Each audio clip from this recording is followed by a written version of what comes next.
From a sales associate's perspective, I hear this all the time. It's back to basics.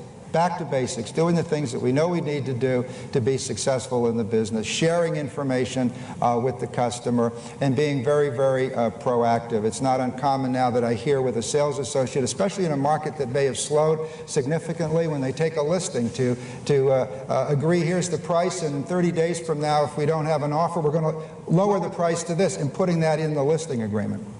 And really being proactive with the customer, doing more on the web, and also managing their own business, looking at expenses, and are they getting the biggest bang for the buck on their investment.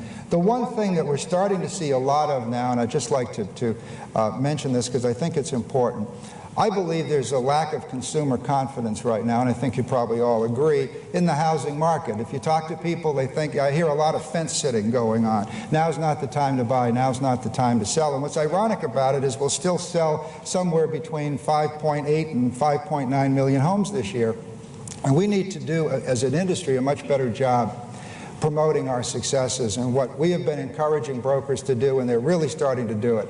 And this applies not just to our brokers, but to the industry. So we need to start promoting our successes, and one of the things that we've been talking about, and people are now starting to do, is you may want to consider this when you get back home.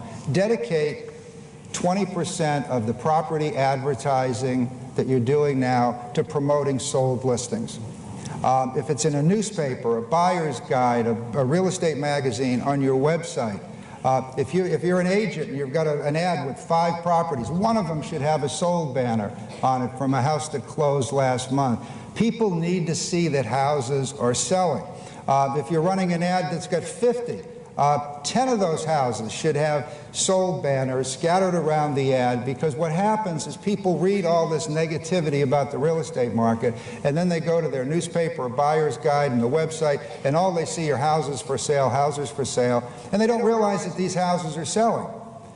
So you need to let people know that, so if they read this negative article, then they look in the classified section, they're going to see, well, maybe that's true nationally, but it's not true in my local market. So I think that's a way, as an industry, and the more of us that do that, the better.